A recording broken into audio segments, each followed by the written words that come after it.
secundarias y a veces resultan de un exceso de humedad en los terrarios, ¿verdad? O para el caso de boas, ellas tienden a meterse al agua antes de mudar. Entonces, en ocasiones donde vamos a tener algún problema de muda, van a pasar más tiempo de lo indicado en el agua. ¿Ok?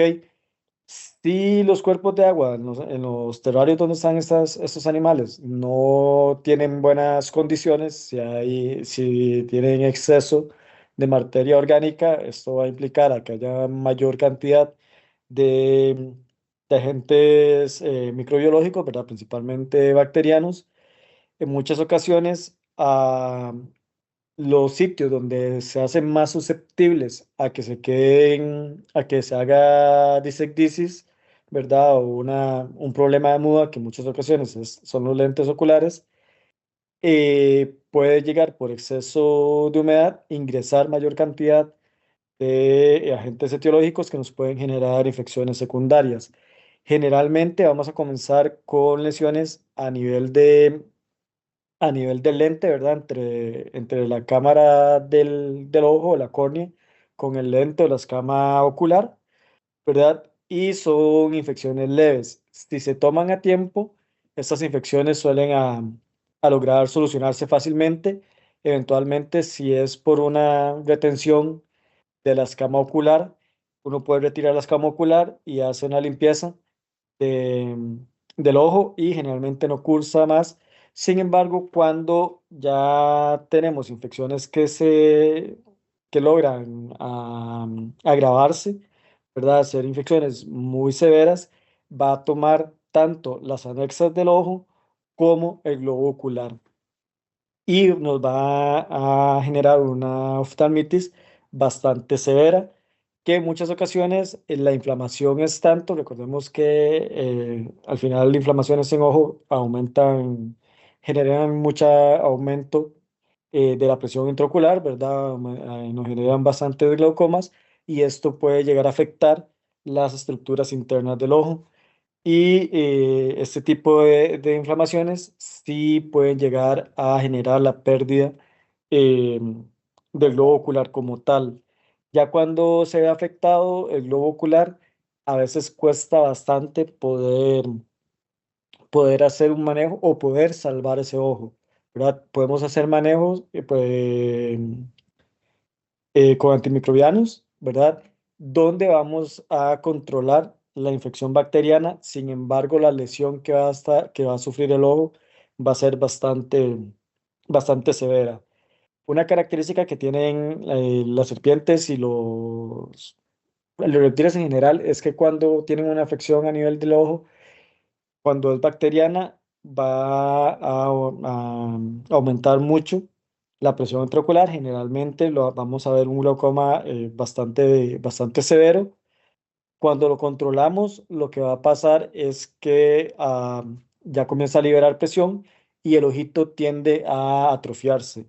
Entonces, lo que vamos a tener son que ya después de que pasó la inflamación, ya hicimos el control de la inflamación, tenemos una atrofia ocular, ¿verdad? Entonces, hay una pérdida como tal del órgano. Eh, para esos animales, realmente, cuando tenemos este tipo de afecciones, en muchas ocasiones, después de que pasó la lesión, hay atrofia ocular, vamos a tener que, como realmente, aunque hay ciertas especies que tienen una muy buena visión, ¿verdad? Utilizan mucho la visión para cazar, también tienen otros mecanismos para encontrar la presa y demás. Entonces, si llega a afectar un poco lo que es el consumo, pero para animales que están en cautiverio generalmente no afecta tanto. Entonces, animales que han tenido ese tipo de infecciones que llegan a solucionar, en general en cautiverio les va bastante bien. No hay tanta limitación a la hora de su comportamiento, a la hora de su, digamos, desarrollo normal. Generalmente para algunas de las boas que tienen fosetas loreales o para los vipéridos cuando tienen este tipo de afecciones, como también tienen órganos sensoriales, pues esto les permite o les ayuda a que puedan encontrar las presas de una forma adecuada y no limita su desarrollo relativamente normal. ¿Ok? Entonces, tiene esa particularidad, pero sí es relativamente usual que ocurra, más que todo en animales que buscan aumentar la humedad para acelerar la muda, o eventualmente cuando tienen una retención de muda, ¿verdad? Ya hay un proceso etiológico que nos está generando alguna alteración, generalmente, y está muy asociado a los ojos, y ese exceso de humedad es la que hace que prolifere agentes etiológicos y nos llegue a afectar el órgano como tal. ¿Ok? Profe, Sí, yo, bueno, no lo quise interrumpir, interrumpir. pero yo creo que sí es muy antes. Al inicio, al puro inicio, usted habló de unas partes y yo le entendí, pero no sé si escuché mal, escamas del ojo. Sí, el lente ocular o la escama que recubre al ojo. Recordemos que ellos tienen un lente ocular que va a proteger al ojo, ¿verdad? Que es una escama, como no tienen párpados, lo que es una fusión de párpados, y ellos van a tener un lente ocular que les va a proteger el ojo. Igual ese lente ocular se muda. ¿Ok? Ajá. Y luego, si es algo más severo, lo que se va a ver involucrado es el globo ocular Ok, ya con... generalmente, ok, sí, cuando es leve, generalmente la inflamación se hace como entre la córnea o el ojo y ese lente. Entonces lo que comenzamos es a acumular cierta cantidad de exudado inflamatorio en esta zona. Si lo logramos agarrar a nivel leve, generalmente hacemos su manejo, ¿verdad? Con cuidado, retiramos el lente que no se que no se muda adecuadamente, ¿verdad? Que está generándonos la desicdisis y lo podemos retirar, podemos hacer limpieza y se maneja muy bien. Si no se hace este manejo, ¿verdad? Y la inflamación continúa, muchas veces va a pasar ya al globo ocular, ¿ok? Y ya cuando ingresa al globo ocular, pues ya tenemos lesiones bastante severas y con todos las alteraciones que mencioné anteriormente. Ok, Sí, sí queda claro. sí, sí. Y usted también dijo que a las anexas del ojo. Sí, a veces llega a afectar también con toda la conjuntiva y toda la parte de la anexa del ojo, ¿verdad? Todos los tejidos alrededor del ojo pueden llegar a afectar Ok, hasta anexa también la parte muscular y demás, y esto lo que hace es que vaya perdiendo. em, atrofia. ajá, exactamente. Ya después, cuando se da toda la lesión, ¿verdad? Y ya si logramos, estas lesiones pueden llegar a ser más severas, a continuar afectando al animal y podemos tener también que la infección puede irse hacia sistémico y ahí se complica un poco más, ¿verdad? Pero en general si se hace un manejo adecuado, pues un toxito que está Luis en espera.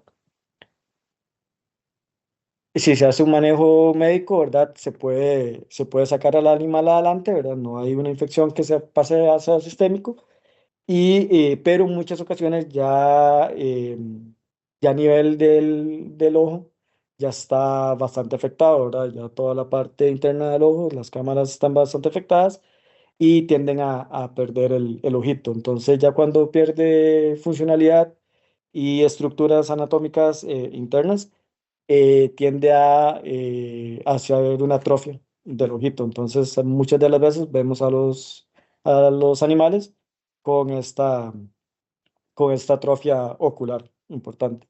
Digamos, en este, si vemos, voy un toquecito para ver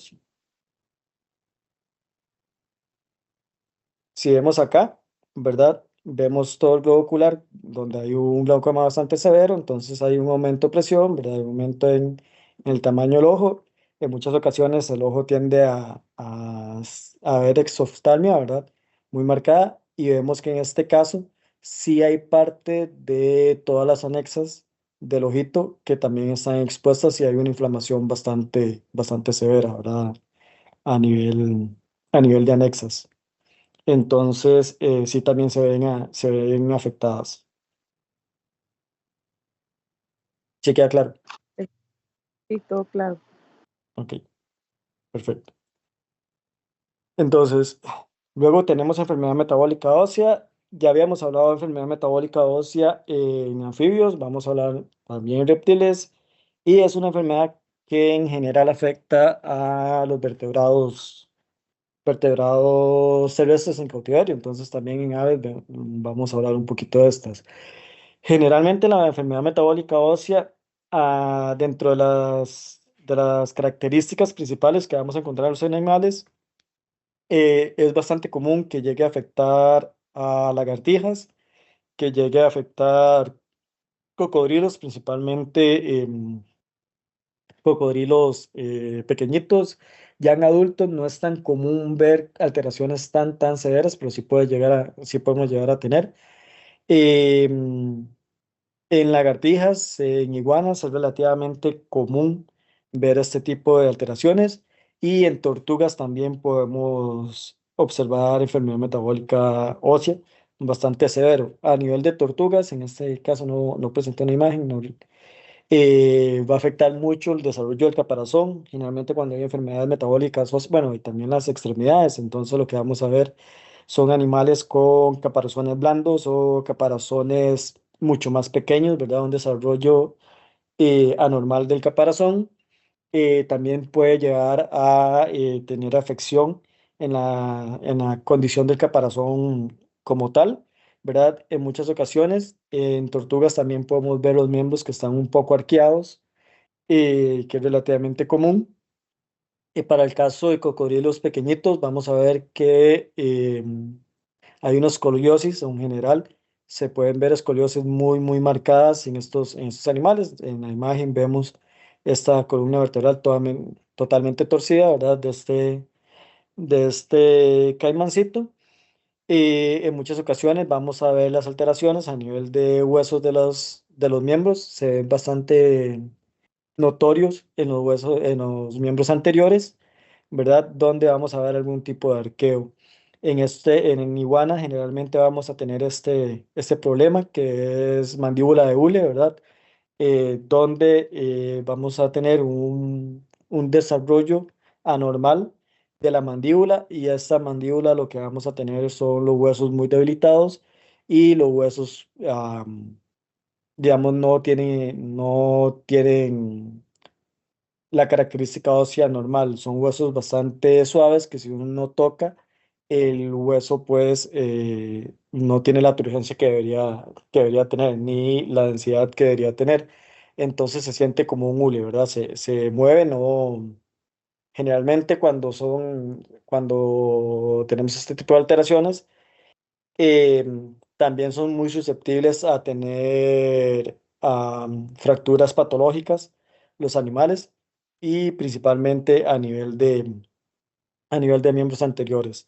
Entonces es una presentación como bastante característica la enfermedad metabólica ósea. Y como la mayoría de los animales, la enfermedad metabólica ósea va a estar asociada principalmente a una deficiencia de calcio en la dieta. Para el caso de cocodrilos, se ha visto que puede ser dietas en el cual sean bajas en calcio y altas en fósforo, principalmente cuando son pequeñitos, se tienden a alimentar mucho con vísceras o solamente con músculo, ¿verdad? Y no con presas completas, ¿verdad? Que tengan hueso y demás. Y esto va a hacer que a la relación calcio-fósforo pues esté descompensada, ¿verdad? Estamos ingresando dieta muy alta en fósforo, ¿verdad? Y muy baja en calcio, y esto nos va a generar la enfermedad metabólica bastante importante. Y recordemos que para el caso de reptiles y anfibios que sí necesitan una radiación, mucho de la síntesis de la vitamina D3 que ellos tienen va a estar asociado a la exposición a radiación UVB. Y cuando están en cautiverio, generalmente si están en zonas donde hay mucha sombra, no hay una buena cantidad de radiación, esta falta de radiación UVB, ¿verdad? Va a hacer que no haya una buena síntesis de vitamina D3, ¿verdad? La vitamina D3 lo que va a permitir es que a nivel intestinal facilite la absorción de calcio, ¿verdad? Y se dé todo el metabolismo de calcio normal. Entonces, a la hora de no estar sintetizando adecuadamente la vitamina D3, también vamos a tener por así decirlo, un sinergismo en que se vaya presentando la enfermedad metabólica ósea. Entonces, generalmente, los tres factores importantes en la enfermedad metabólica ósea es una dieta inadecuada, ¿verdad? En la cual vamos a tener una descompensación del calcio con una disminución en consumo de calcio. Puede ser un aumento de consumo de fósforo y además una deficiencia adecuada de vitamina D debido a la falta de exposición a radiación UVB. ¿Ok? Presentando estas características. Generalmente cuando son relativamente pequeñitos tienden a solucionar relativamente bien si hacemos suplementación de calcio, ¿verdad? O ajustamos adecuadamente la dieta. Y, sin embargo, ya cuando son adultos y tenemos lesiones así tan severas como en el caso de las iguanas, ya con la mandíbula de hule, ya con deformaciones a nivel de miembros anteriores y susceptibles a fracturas patológicas, ya es bastante difícil manejarlo. Podemos Se puede suplementar también la dieta con vitamina D3 y además con calcio.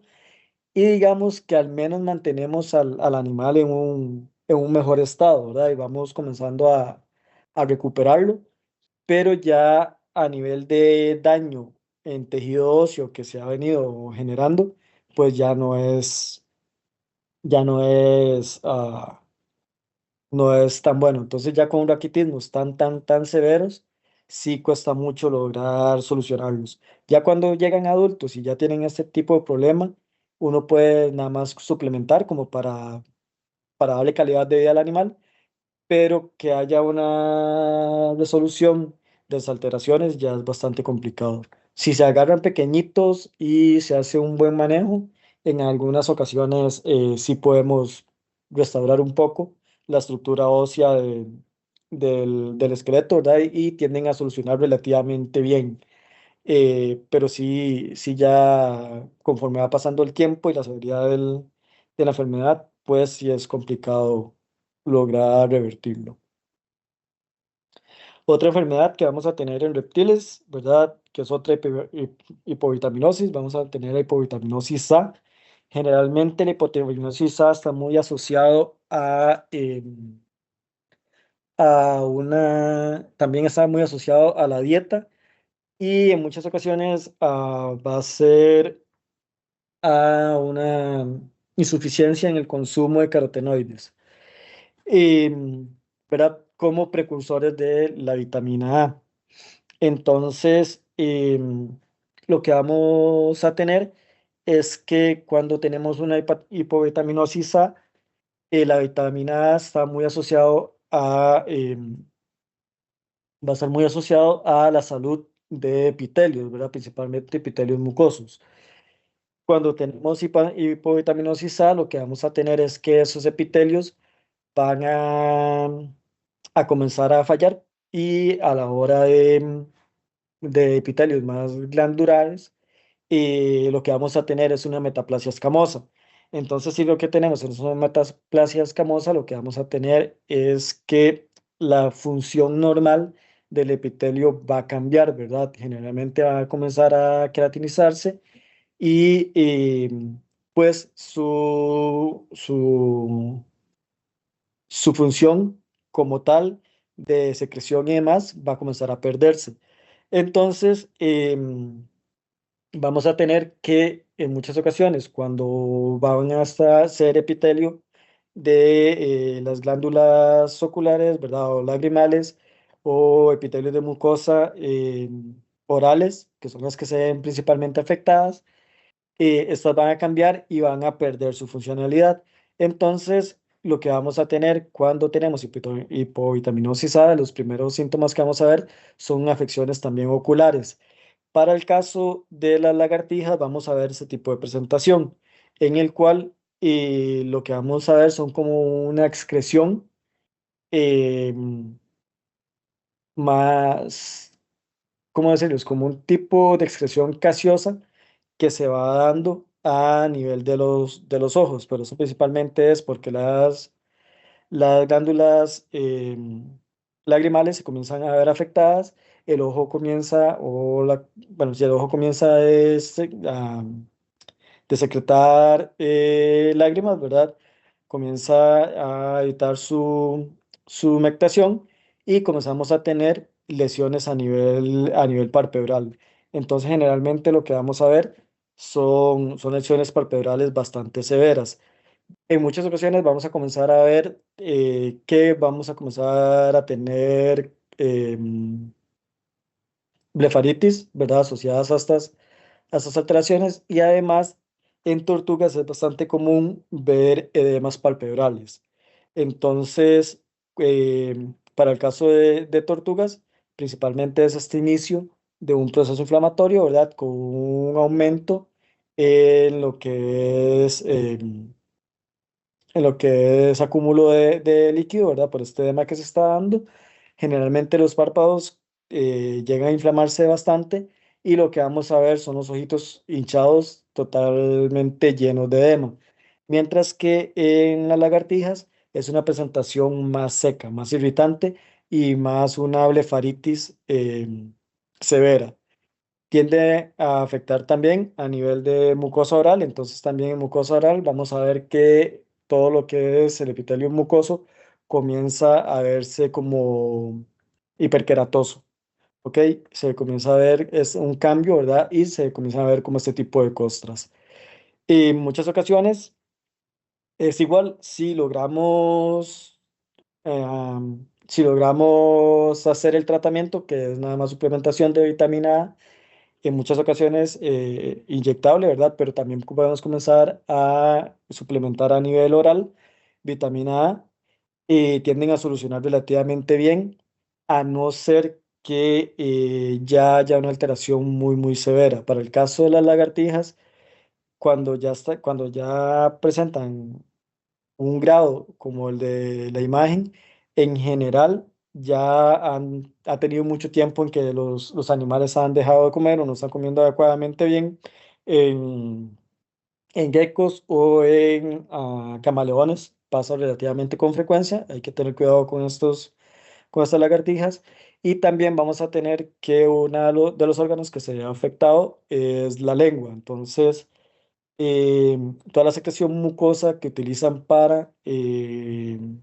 recuerden que ellos tienen como una secreción salival bastante pegajosa que les ayuda a la hora de capturar la presa, ¿verdad?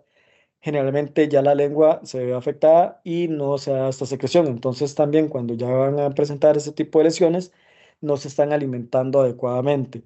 Entonces, además de presentar toda la lesión a nivel de mucosas, también van a presentar una anorexia muy marcada y además en muchas ocasiones van a estar muy emaciados, ¿verdad? Ya muy flacos, muy, muy delgados, ya con problemas nutricionales también por la disminución del consumo de alimento y generalmente ya es bastante difícil poder recuperarlos porque hay que comenzar a recuperar la lesión y además hay que comenzar a suplementar o dar comida forzada para recuperar condición.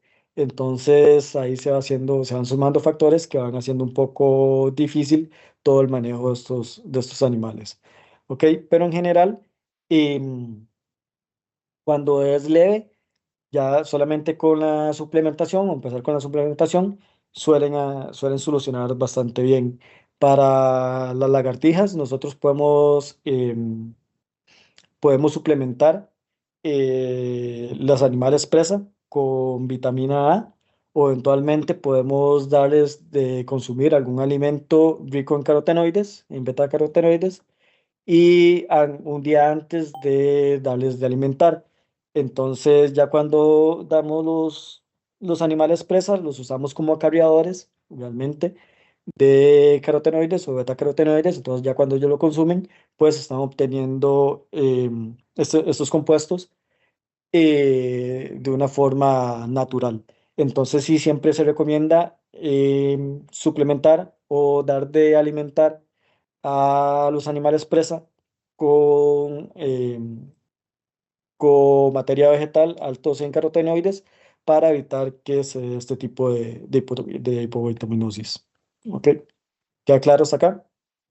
Sí, profe, solamente tengo una pregunta. A nivel de Ujú. sintomatología, ¿la blefaritis es propia de solo tortugas o aplica para tortugas y lagartijas?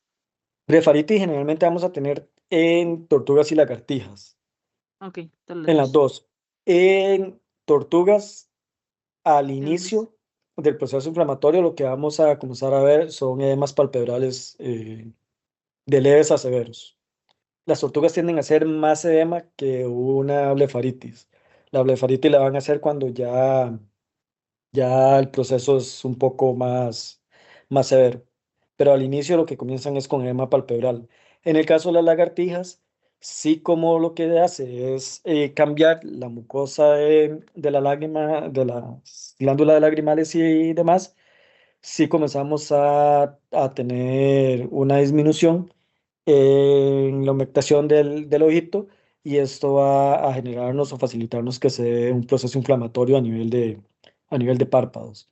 Entonces sí cursa más, cursa más rápido con una inflamación. Chicos, dame un momento para contestar un momento el teléfono.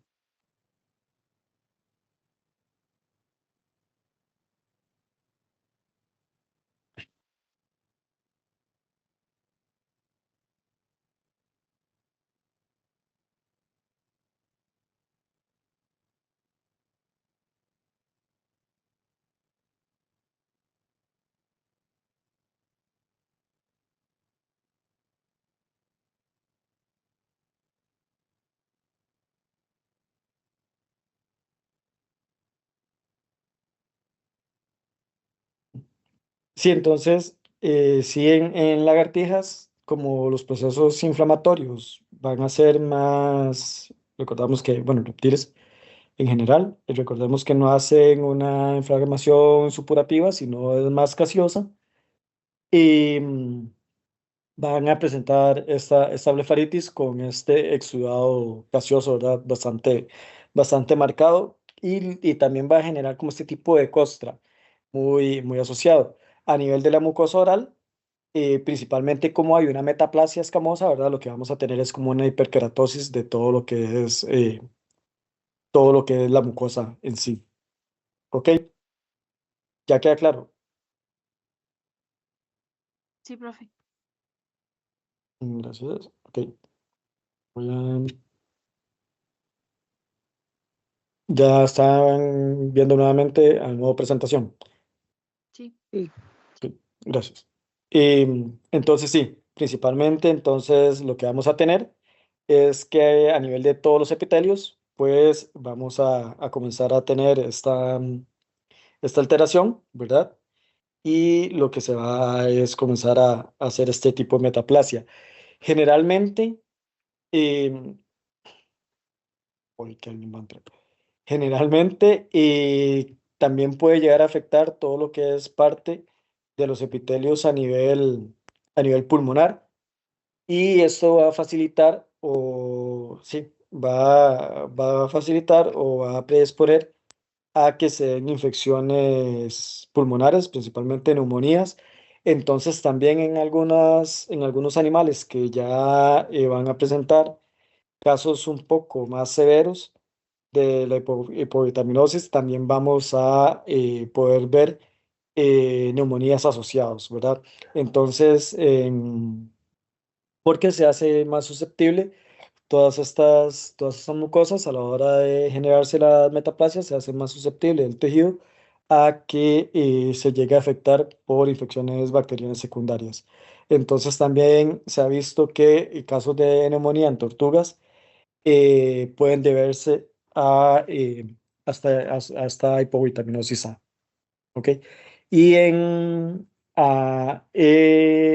geckos o en camaleones también se ha visto que pueden llegar a tener eh, neumonías severas. Entonces, además de los exudados gaseosos y estas costras que vamos a ver a nivel de los ojitos, bueno, a nivel de los párpados y a nivel de la mucosa, también podemos ver salida digamos, como un exudado más catarral a nivel nasal. Entonces también vamos a ver este tipo de afecciones, ¿verdad? Asociadas a infecciones respiratorias, que ya es cuando el cuadro está mucho más agravado. Entonces, además de tener esa presentación, también podemos tener una presentación respiratoria bastante severa. Luego vamos a hablar un poquito de enfermedad de cuerpos de inclusión. Esto creo que habíamos mencionado algo de la enfermedad de cuerpos de inclusión en la gira en el SOAVE, ¿verdad? Cuando estuvimos en la parte de serpentarios. La enfermedad de cuerpos de inclusión anteriormente, bueno, cuando comenzaron las investigaciones, no se sabía muy bien cuál era la familia viral que estaba generando las enfermedades de cuerpos de inclusión. Entonces, realmente el virus había pasado por varios grupos virales. Se pensó que era un herpes virus, luego se pensó, eh, no recuerdo después el otro virus o el otro grupo viral en el que había pasado. Sin embargo, ya cuando se comenzaron a detectarse las inclusiones virales y comenzaron a hacerse pruebas moleculares, se dieron cuenta que realmente el virus del cuerpo de inclusión pertenecía a un arenavirus, ¿verdad? No era un herpes virus como se creía. Y después, ya haciendo los ajustes filogenéticos, se vio que era un arenavirus propio de reptiles, ¿verdad? Entonces, dado que es un arenavirus propio de reptiles, pues se hizo un nuevo grupo como Reptarenavirus, que es al que pertenece esta, esta identidad viral. ¿Ok? Em, para el caso de enfermedades de cuerpo de inclusión, por el momento se conoce que afecta a una familia en particular de serpientes. ¿Alguno recuerda cuál era esa familia? ¿O a cuáles serpientes afectaba? Eran las boas, profe. Muy bien, las boas, el grupo de las boas, principalmente boas y pitones. Y Profe, entonces, ajá, eso era por una predisposición en un gen. no, Era con lo que se confundía, un síndrome. exacto, ahorita lo vamos a Ok. ver, pero muy bien que recuerden ese dato. Y no. No se sabe muy bien el por qué es específico de BOAS, ¿verdad? Pero sí, hasta el momento, lo que sabemos del virus es que sí afecta solamente a esta familia, ¿ok? Se llama enfermedad de cuerpo de inclusión. Lógicamente porque los órganos o las afecciones que estamos encontrando o el proceso inflamatorio que estamos encontrando a nivel de órganos, cuando se hace la histología, se pueden ver fácilmente los cuerpos de inclusión eh, asociados al proceso inflamatorio eh, que se dan en animal, ¿verdad? Entonces, sí van a ser cuerpos de inclusión que generalmente son intracitoplasmáticos y que son bastante evidentes. Además, también podemos ver los cuerpos de inclusión o el virus generalmente tiene un tropismo por muchas células, ¿verdad? Es bastante genérico con el tropismo celular que tiene, entonces puede llegar a afectar una gran cantidad de órganos. Y también dentro de células que puede llegar a afectar, vamos a tener células sanguíneas, ¿verdad? Entonces, en un frotis sanguíneo, nosotros podemos ver dentro de los eritrocitos estos cuerpos de inclusión, que es como una de las formas más fáciles de hacer el diagnóstico. Ok, entonces el virus sí tiene esta particularidad de que genera cuerpos de inclusión muy, muy notorios en intracitoplasmáticos en la mayoría de las células que se ve afectado. ¿Ok? Y, la transmisión es bastante facilitada porque se puede transmitir por cualquier fluido corporal entre las serpientes, ¿verdad? Ya sea saliva, sea orina, sean heces, sea sangre. eh, Puede transmitirse muy fácilmente. Se cree que también hay una transmisión transovárica, ¿verdad? Recordemos que las boas paren crías vivas o bueno, para la subfamilia Boine. Para la subfamilia Pitoni ponen huevos, pero igual se va a transmitir, ¿verdad?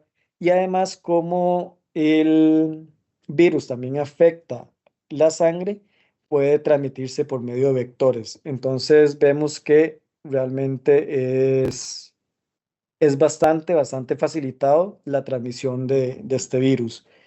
Es sumamente patogénico, ¿verdad? Y generalmente, vamos a ver, cuando un animal es infectado y está en contacto con otro animal, la transmisión, vemos que es muy virulento. Entonces la transmisión se hace bastante fácil y una colección de serpientes, si tienen contacto entre ellas, es muy probable que si ingresa el virus, toda la colección se vea afectada. Y es un virus que, por así decirlo, se mantiene latente, ¿verdad? En el individuo y va afectando poco a poco. Entonces es bastante progresivo, pero tiene una progresión relativamente lenta. Un animal puede durar años siendo positivo con el virus sin presentar una sintomatología clínica. Entonces, hasta que no presenta la sintomatología clínica, nosotros no vamos a ver de que el animal es positivo para el virus. Por eso es que es fácil a la hora de hacer un ingreso de una boa a una nueva colección, es muy fácil de que si va positiva, nosotros contagiar a toda la colección. Es un virus que es inmunosupresor, ¿verdad? Bueno, en,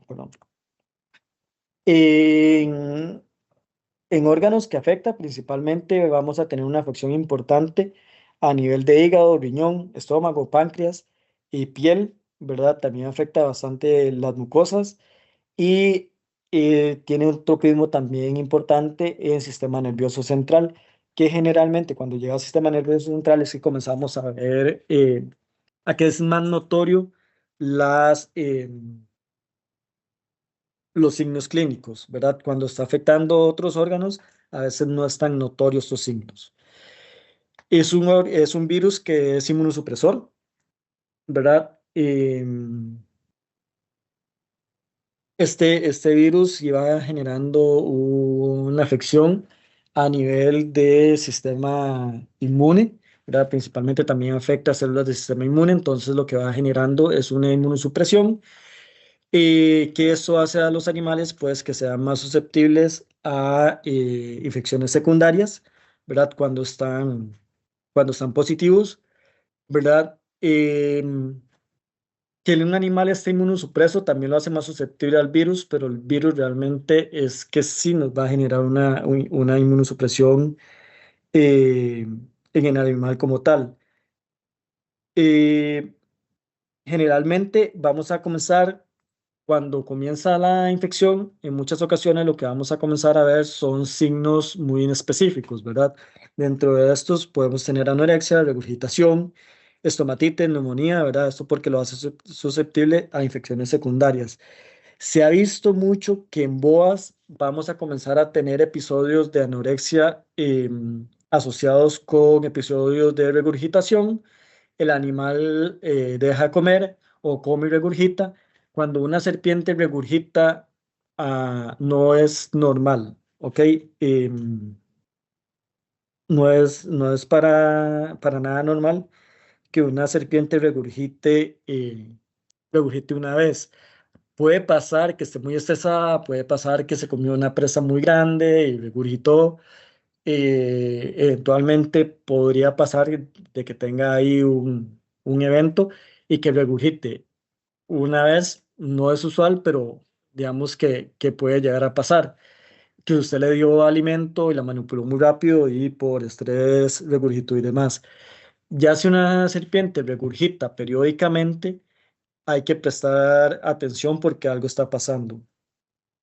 Entonces, generalmente las personas lo que comienzan a ver es que la serpiente me dejó de comer o comenzó a comer, pero comenzó a vomitar, ¿verdad? A regurgitar y comenzó a regurgitar. Y ya que si es una boa, ya hay que prestar atención, ¿verdad? Más si ya comenzamos a tener infecciones secundarias asociadas. Generalmente vamos a tener que si afecta el sistema, los nódulos linfáticos, entonces podemos tener trastornos linfoproliferativos, ¿verdad? Y estos trastornos linfoproliferativos son los que aumentan además la inmunosupresión, ¿verdad? Y al final tenemos una presentación sistémica, generalmente una neurológica, ¿verdad? Que eso es como lo más notorio que vamos a ver y que generalmente ya lo vamos a asociar directamente a este virus. Como les dije, los animales pueden permanecer mucho tiempo sin presentar un signo clínico, entonces puede ser su clínica y es bastante latente, entonces puede durar mucho tiempo antes que nosotros nos demos cuenta que tenemos un animal infectado. El problema es que cuando ya detectamos un animal infectado, muy probablemente, como les mencionaba, todos los otros animales también están infectados. ¿Qué se recomienda en estos casos? Principalmente es si tenemos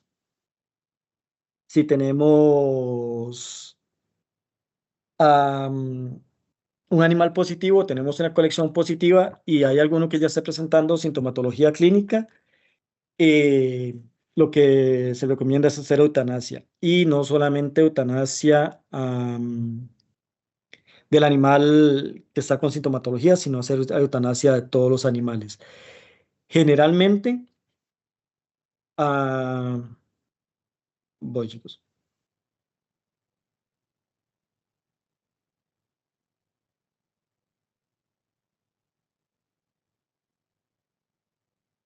generalmente,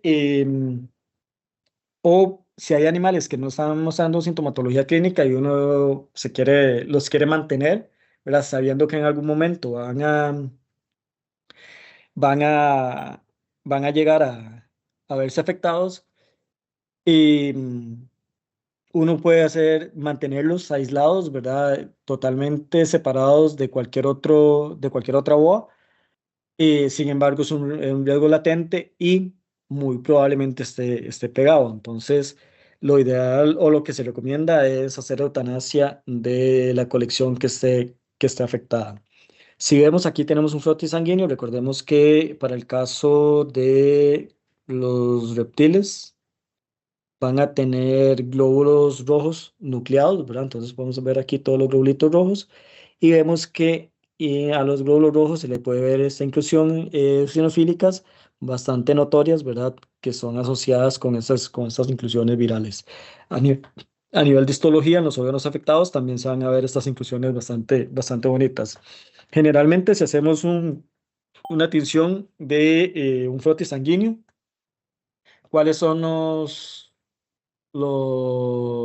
las tinciones que normalmente utilizamos para frotis sanguíneo? Right o Ujú. Hematoxilina y eosina. Hematoxina vecina generalmente se usa para biopsias, para histología. Para frotis sanguíneo generalmente se utiliza RAID, muy bien, o se puede utilizar RAID Ginza o Ginza, pero lo más común es RAID. En RAID generalmente las inclusiones se van a ver muy eosinofílicas. En hematoxilina y eosina, cuando tenemos una biopsia, se van a ver, perdón, se van a ver muy basofílicas en RAID, ¿verdad? Se van a ver azulitas, mientras que hematoxilina y eosina se van a ver más eosinofílicas, se van a ver más rojitas. Entonces también va a cambiar un poco cómo se van a ver dependiendo de las tinciones. Entonces, cuando las vemos hematoxilina y eosina, principalmente sean inclusiones muy eosinofílicas, muy rosaditas, bastante bonitas. Dentro de los signos clínicos, cuando ya Profe, tenemos, ajá, perdón que me lo interrumpa. Es que no, como usted dijo que uno de los diagnósticos era ver los cuerpos de inclusión en esto, en la sangre, ajá, y que la sintomatología aparece después de años, los cuerpos de ujú, inclusión en sangre no se podrían ver mucho antes que aparezcan sí, la sintomatología como un control, digamos, cuarentenal. exactamente. De hecho, no sé si le dije, el diagnóstico en general se hace principalmente con frotis de sangre. Entonces uno lo que hace es como un escaneo de frotis de sangre para ver si ve los cuerpos de inclusión. Entonces, ahora que ya conocemos este tipo de afecciones y ya hay mayor. Este virus se conoce desde inicios de los 2000, ¿verdad? Ya tenemos más o menos entre 20 años aproximados de que ya conocemos el virus. Y, ya comenzó a verse que sí se podía diagnosticar por medio de frotis sanguíneo. Entonces, actualmente, seguro un poco, ¿verdad? En la parte de manejo y demás, pero actualmente lo que se recomienda es que si usted va a ingresar una boa a su colección, siempre haga un frotis sanguíneo para tamizaje de este virus, ¿verdad? Entonces, siempre va a mantenerla en cuarentena antes de entrar en contacto con cualquier animal de su colección. Esto en Estados Unidos, en Europa está bastante regulado. Para el caso del país no se hace, no se regula mucho, ¿verdad? Pero aquí lo ideal es que siempre que nos ingrese una boa, nosotros hagamos un frotis y garanticemos de que está libre de la enfermedad. Por lo menos mantenerla en cuarentena, ¿verdad? Y hacer unos frotis seriados, tal vez uno cada semana para ver si logramos ver los cuerpos de inclusión. Entonces sí, es como el mecanismo de detección más factible que hay y más fácil que hay, es sumamente fácil. Entonces, el problema es que no se hace y cuando vemos es que el animal llegó, se estresó, ¿verdad? Ya además ya venía con un problema de inmunosupresión, pero cambió de hábitat, ¿verdad? Lo metimos con otros animales, hay presión y demás por competencia. Se estresó, tuvo una inmunosupresión y comenzamos a ver que deja de comer, comienza a tener regurgitaciones, podemos comenzar a ver este tipo de estomatitis asociadas. Y, pero ya lo metimos en la colección, ya muy tarde porque ya pegó a todas las demás. Entonces, antes de ver la sintomatología neurológica, que es la más evidente, porque que regurgite, que tenga anorexia, que tenga somatitis, puede ser simplemente problemas de manejo. Entonces, nunca lo vamos a asociar tan rápido a que puede ser este tipo de problemas virales. ¿Ok? Hasta no ver ya la sintomatología neurológica. Sí, Súper entendido. ok. Nada más hay como Como dato, eh, anteriormente, como les dije, se creía que era un herpes virus, también, después pasó a ser un retrovirus, o creían que era un retrovirus, ¿verdad? Como similar a estos retrovirus que generan inmunodeficiencias, ¿verdad? Y después también pasó como a llamarse o a pensarse que era un paramyxovirus, hasta que ya se logró identificar adecuadamente molecularmente y se vio que era el arenavirus, ¿verdad? Y el vectorenavirus. Entonces, por aquello, nada más hay como dato curioso y no está grabado, pero ustedes lo cortan. A veces preguntan en algunos exámenes que a qué grupo viral se, se creía que pertenecía a este virus, ¿verdad? O a veces ponen como respuesta que es un retrovirus, pero para que ustedes sepan que no es un retrovirus, aunque en algún momento se consideró, o que no es un herpesvirus, aunque en un momento se consideró. ¿Ok? Nada más ahí como paréntesis. Ok, entonces sí, lo ideal es hacer los frotes sanguíneos, ¿verdad? Ya pueden comenzar a presentar este tipo de alteraciones, este tipo de ulceraciones, este tipo de masas a nivel de mucosas orales, ¿verdad? Con estomatitis muy severas. Puede llegar a presentar cuadros de neumonía, pero recordemos que también si hay estomatitis, en muchas ocasiones, si son severas, pueden causarnos neumonías asociadas a estas estomatitis, ¿verdad? En muchas ocasiones, pues como ya comienzan con cuadros de inapetencia, con cuadros de inmunosupresión y demás, también se ven afectado todo lo que es la salud de la piel. Entonces comenzamos a ver retenciones de mudas o disecdisis bastante notorias y comenzamos a ver algunas particularidades. Yo tenía mi profesor de patología, le llamaba eh, a esta presentación como el síndrome de mirar a las estrellas, y es de que la serpiente se vuelve boca arriba, por así decirlo, y solamente puede incorporar la cabeza, entonces queda como viendo hacia el cielo o queda viendo hacia arriba. Entonces, él le llamaba síndrome de mirar a las estrellas, que es característico ya cuando hay una afección importante a nivel del sistema nervioso central. Entonces, ya la serpiente, uno la vuelve y ella no tiene la capacidad de volver a incorporarse, ¿verdad? Solamente el primer tercio o solamente la cabeza la puede poner hacia arriba, viendo hacia arriba. Entonces, por eso le llamaba el síndrome de mirando las estrellas con esta posición. Acá podemos ver un video, vamos a ver si corre, en el cual vemos a una boa con la enfermedad de cuerpos de inclusión y ya vemos que tiene movimientos erráticos bastante importantes y vemos este movimiento de cabeza en la cual realmente ella lo que puede hacer es como tiene un movimiento muy limitado de los últimos dos tercios del cuerpo. Generalmente lo que mueve más es el primer tercio, pero con este movimiento muy errático, con este movimiento que levanta la cabeza, queda viendo hacia arriba y pasa volviéndose hacia el dorso, ¿verdad? Ya después recupera y vuelve a quedar viendo hacia arriba.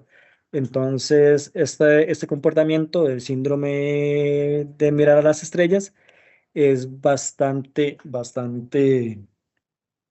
común cuando tenemos este tipo de afecciones, ¿ok?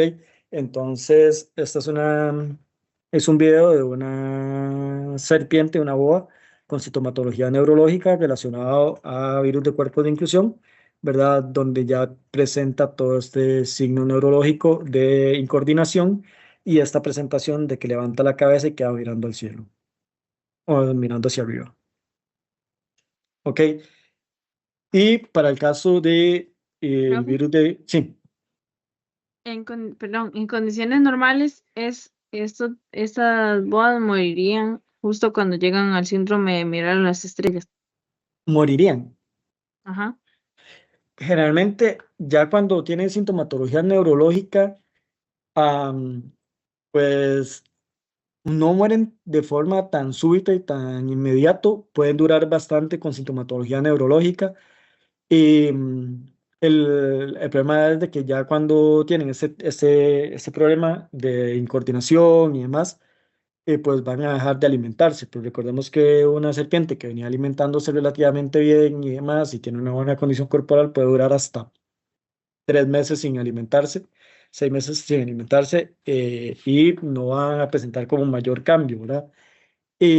Entonces no hay una muerte tan rápida, tan súbita, cuando pues, se presenta la sintomatología neurológica. Puede durar un tiempillo con este tipo de afecciones, ¿verdad? Y lo ideal es, por bienestar animal, hacer la eutanasia al animal cuando ya está presentando estos signos. Entonces, porque sí puede durar relativamente. digamos, no muere tan rápido, ¿ok? No, la progresión no es tan rápida y con signos neurológicos puede durar algún tiempo, eh, ¿verdad? Pero con todo el impacto que tiene esta presentación neurológica. Entonces, lo mejor es hacer la eutanasia porque sí puede durar algún tiempo con este tipo de afección. Profe, Ok. Ajá. eh, yo sé, bueno, me imagino que es algo complejo, pero yo no sé si se ha investigado un poquito, digamos, qué tan común, porque vos antes mencionabas que esto se podía transmitir por vectores y demás, entonces, qué tan común Ujú. es encontrar a animales en vida libre que Ok. sean portadores, no sé si me escuchan o si es que soy un ventolero aquí. No, no, sí, sí escuché bien y entendí la pregunta. Y es Así, una muy buena pregunta. Se consideraba que este virus se había originado en cautiverio o que era un virus propio de animales de cautiverio. ¿Verdad? ¿De dónde, cómo salió, verdad? ¿Cómo evolucionó? ¿Cómo? No se sabía, no se sabe muy bien, no se ha trazado muy bien, ¿verdad? Su origen como tal, pero se consideraba que era una enfermedad meramente cautiverio porque no se estaba detectando en animales de vida libre. Sin embargo, ahora sabemos y ya se ha hecho investigación y se le ha dado mucha trazabilidad y ahora también pues antes se veía una oasis en el campo, ¿verdad? Que se veía rara y la mataban y demás. Ahora, y también por lo menos para Costa Rica hay gente que hace más rescate y lleva centros de rescate. Y a partir de como el 2010 comenzaron a verse animales que se mantenían, que eran de vida libre, que tenían comportamientos de animales silvestres, ¿verdad? Que no eran dóciles y demás, sino ya animales, sí, que se consideraban de vida libre con algún tipo de alteración, algún tipo de lesión que estaban llevando a centros de rescate, se estresaban y comenzaban a presentar sintomatología neurológica, moría el animal y se hacía la necropsia y se comenzó a detectar este virus también en poblaciones silvestres. Entonces, ahora se sabe que muy probablemente el virus también esté circulando en poblaciones silvestres, ¿verdad? Que no es un virus solamente de animales de colección, que anteriormente se estaban viendo animales de conexión porque era donde usted podía dar el seguimiento y ver la sintomatología, ¿verdad? Es más probable que sí haya sido un virus que siempre se mantuvo en el ambiente, como duró tanto tiempo, o el animal moría y uno no veía los signos clínicos, pero que realmente sí estaba ya, sí el virus como tal afecta a poblaciones silvestres. Entonces sí se puede observar también en animales silvestres como tal. No sé si era la pregunta, Luis.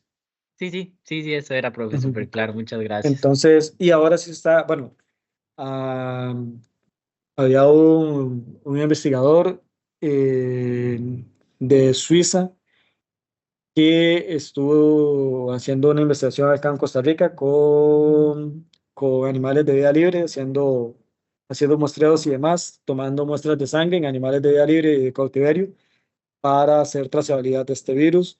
Y sí se vio que hay animales de vida libre que tienen que son positivos, pues. Entonces, ahora se sabe que sí, al menos anda el virus circulando también en poblaciones silvestres como tal. ¿Y qué tanto efecto puede llegar a tener sobre las poblaciones? Es un problema, no sabemos bien. Ahora bien, si era un virus que fue silvestre, que se llegó, ingresó a las colecciones en cautiverio y que se estaba detectando en estas poblaciones porque era más fácil de ver las evidencias, pero siempre había sido o siempre había estado a nivel silvestre. eh, es una hipótesis, pero también hay una hipótesis que ahora los animales, que puede ser que se estén liberando animales que estuvieron en algún momento en cautiverio, en vida libre, y que llevaran el virus y que ahora el virus también esté circulando a nivel de ambientes naturales. Entonces ahí se tiene un poco ese, esa parte de las hipótesis del virus. Ok. Pero sí, podemos verlo tanto en cautiverio como ahora actualmente en animales de vida libre. Y con animales de vida libre, como les contaba, principalmente era porque llegaban, se estresaban, comenzaban a presentar signos y se hacía la eutanasia o morían y se llevaban a hacer necropsia y comenzaron a encontrarse comenzaron a encontrarse los animales positivos. Ahora bien, para el caso del virus de cuerpo de inclusión, también vamos a tener las pitones bola, principalmente este morfo que es el spider, em, que ellos van a tener un síndrome de Wall, que ese es un síndrome que ese sí es genético, ¿verdad? Y está muy asociado a este morfo, ¿verdad? Y lo que este síndrome va a hacer es que tienen como un tipo de, por así decir, como un problema de incorporación adecuado estas serpientes y en muchas ocasiones a la hora de movilizarse también tienen esta presentación que se movilizan de forma inadecuada, ¿verdad? Y, entonces, en muchas ocasiones la gente piensa que es un animal positivo para para el virus del cuerpo de inclusión y simplemente es una afección genética que tienen las pitones bola spider, ¿ok?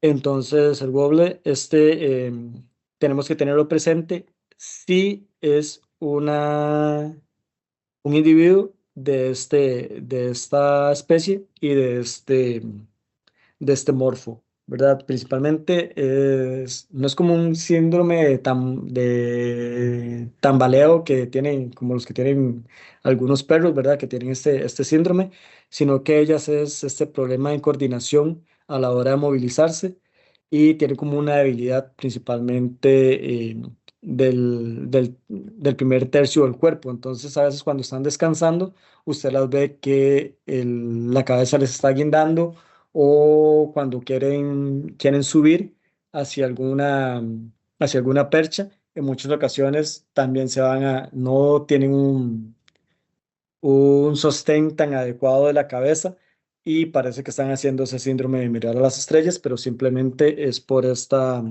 degeneración genética que ellos tienen. ¿Ok? Entonces sí recordar que está este síndrome que puede llegar a confundirse con sintomatología neurológica en pitones bola. ¿Se queda claro? Ajá. De hecho, no sé si, perdón, si cuando fuimos al Suave, si la Spider que tenían ahí estaba con una posición extraña, que a Sí, veces sí está. sí la ve uno con esas posiciones extrañas, con la cabeza ahí guindando y es simplemente por esto. Pero ya se le ha hecho seguimiento y esta sí no, por lo menos en Froti no sale inclusiones. Ahora sí.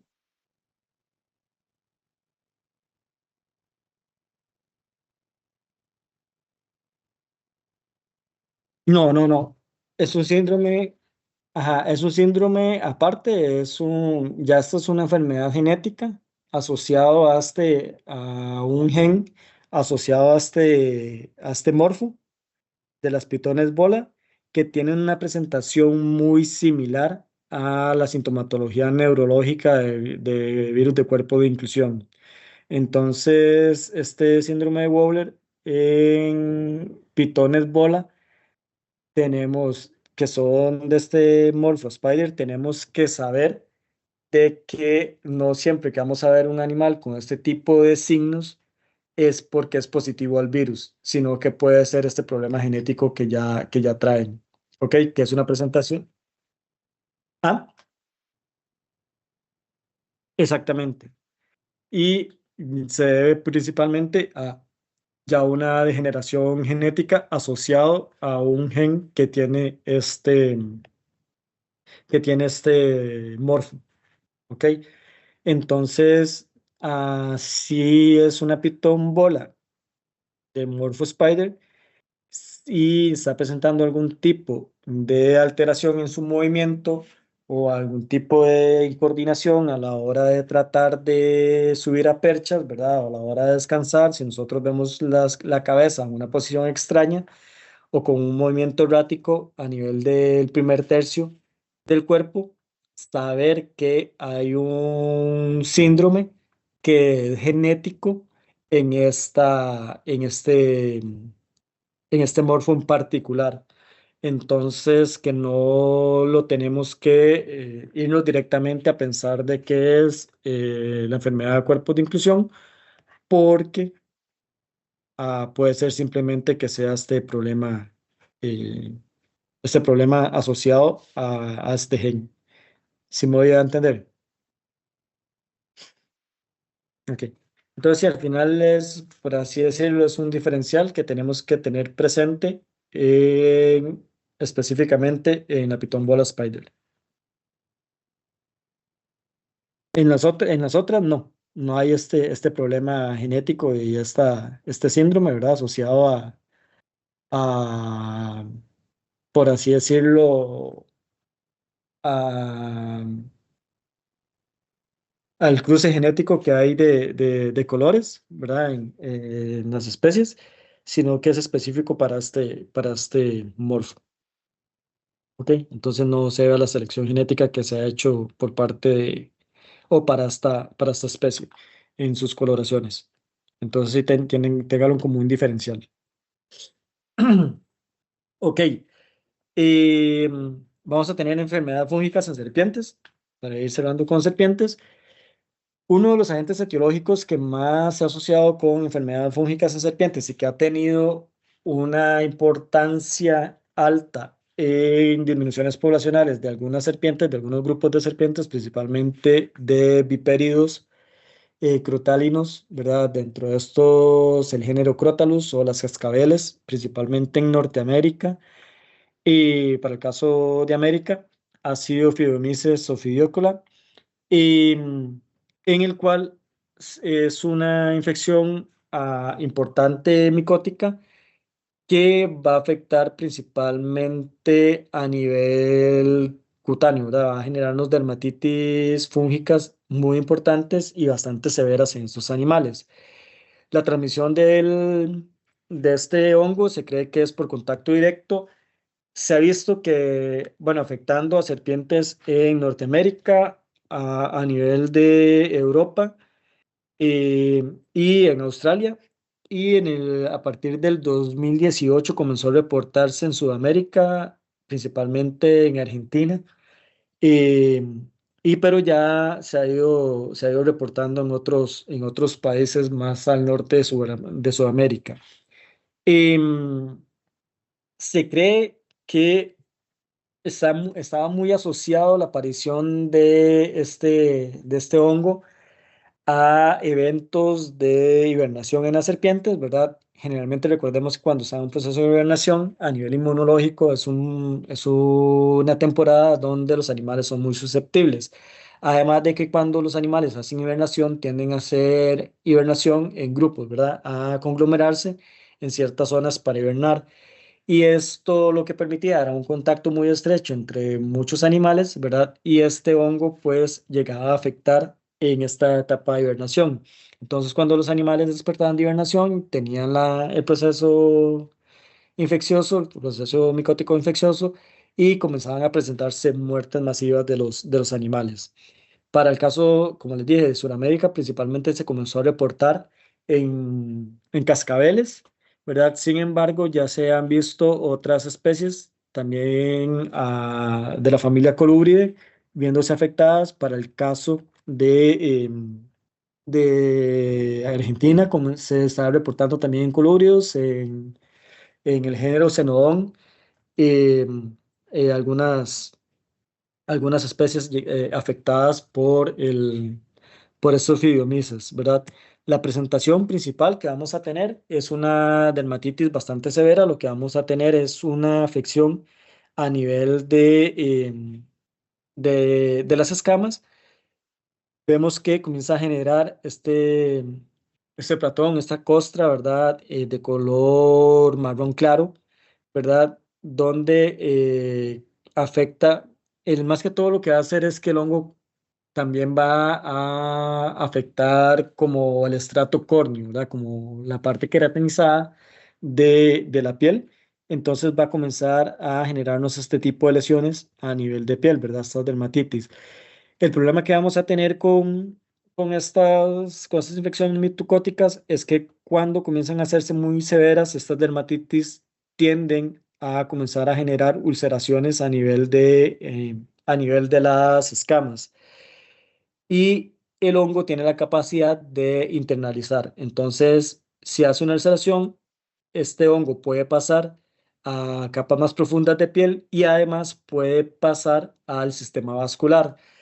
Y cuando pasa al sistema vascular, nos puede generar infecciones fúngicas sistémicas, ¿verdad? Y ya puede llegar a ciertos órganos, generándonos problemas bastante severos y generalmente la muerte del animal. Entonces, como le digo, principalmente comienza con una dermatitis, ¿verdad? En el que podemos ver costras amarillentas, podemos ver zonas de despigmentación y las escamas comienzan a perder el brillo.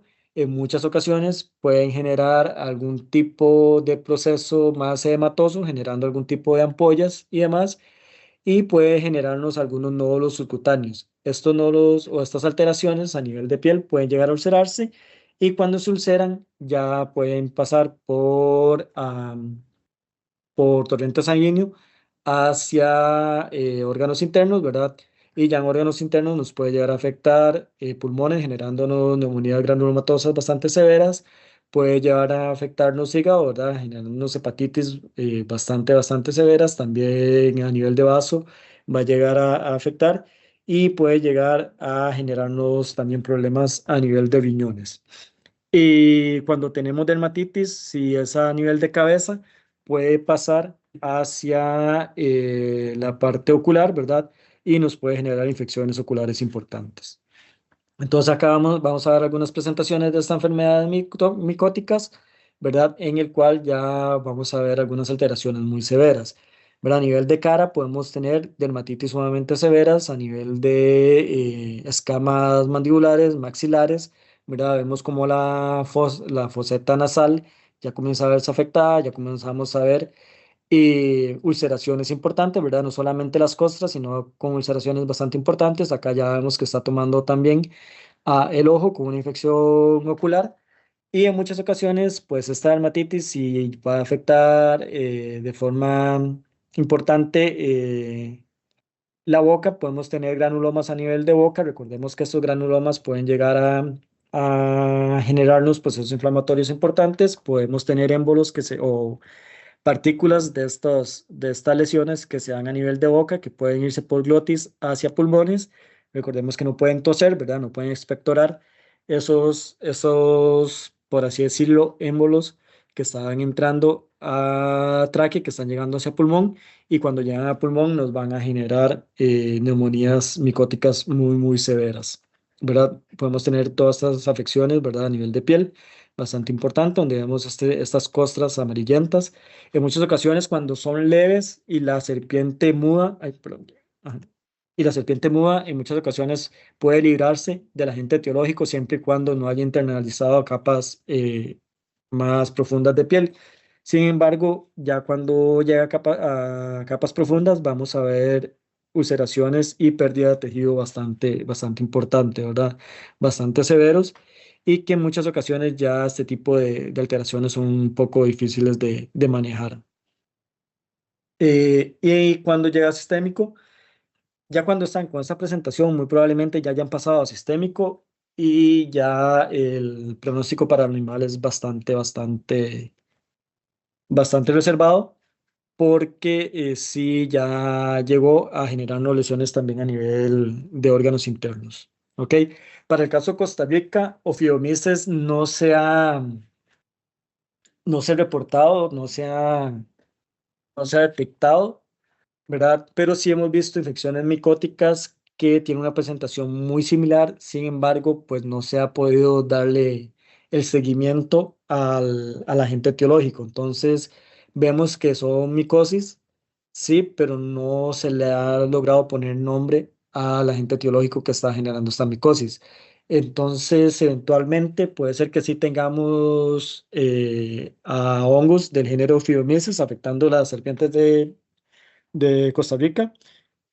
Para el caso de vipéridos, son sumamente susceptibles a infecciones fúngicas. Las cascabeles son muy susceptibles. Las manopiedras son muy susceptibles a infecciones fúngicas. La matawey es bastante sensible a infecciones fúngicas dentro de vipéridos. Después, dentro de colúbridos, tenemos a las pajareras, son muy sensibles a infecciones fúngicas, ¿verdad? Y he visto presentaciones similares a las que ha causado fibromices.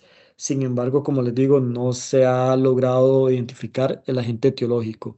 Esto no implica que no sea el hongo que sí lo tengamos, ¿verdad? Pero hasta el momento no se ha logrado identificar. Entonces, como tal, decir que ha sido o esta presentación ha estado relacionada con fibromices, no se puede asegurar, aunque la presentación fúngica es bastante similar. Ok. ¿Alguna pregunta hasta acá, chicos? Profe, Sí. yo sé que eso es como por contacto, pero si una serpiente se comiera a otra, y esa está contaminada, el hongo no puede de adentro para afuera. Solo empieza la infección desde la piel y se internaliza. Ok, es una buena pregunta. Generalmente, digamos, a nivel digestivo, en muchas ocasiones, pues el sistema digestivo está adaptado para soportar y controlar a agentes etiológicos. Entonces, cuando llegan al tracto digestivo, ya sea a estómago y demás, por los ácidos gástricos y demás, tienden a controlarse bien los agentes etiológicos. Ahora bien, esto no implica de que si está consumiéndolo y tiene algún tipo de lesión a nivel de mucosa y demás, pueda llegar a afectarlos, pero puede ser que la carga infectiva del hongo no sea suficiente para generar la enfermedad, aunque no podría decirle a 100% de seguridad de que no llegue a pasar. Entonces, sí, cuando es por consumo, digamos que el organismo, todo organismo tiene estrategias para evitar infecciones, ¿verdad? De agentes etiológicos, pero podría llegar a pasar.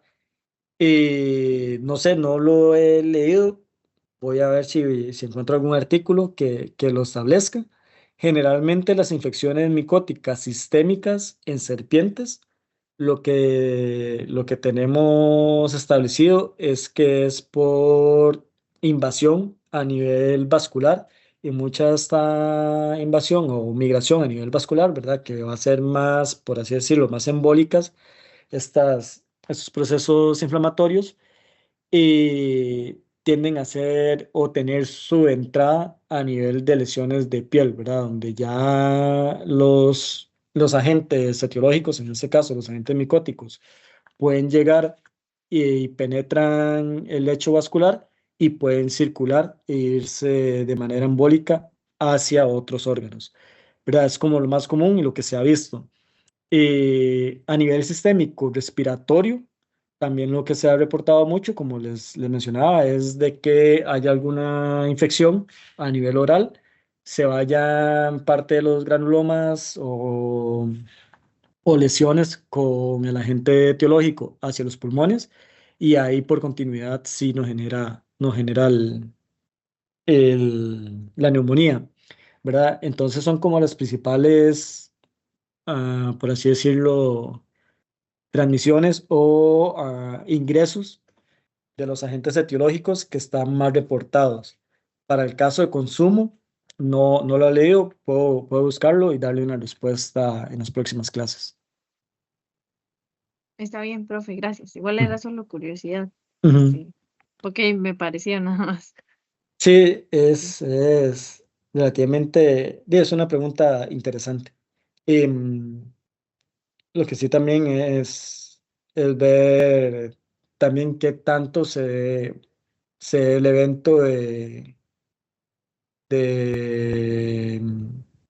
de consumo de otra serpiente por el caso, sí, el consumo de alimentación con otras serpientes infectadas y que puede llegar a afectar a las otras. Entonces, pero podría darse, es una duda interesante.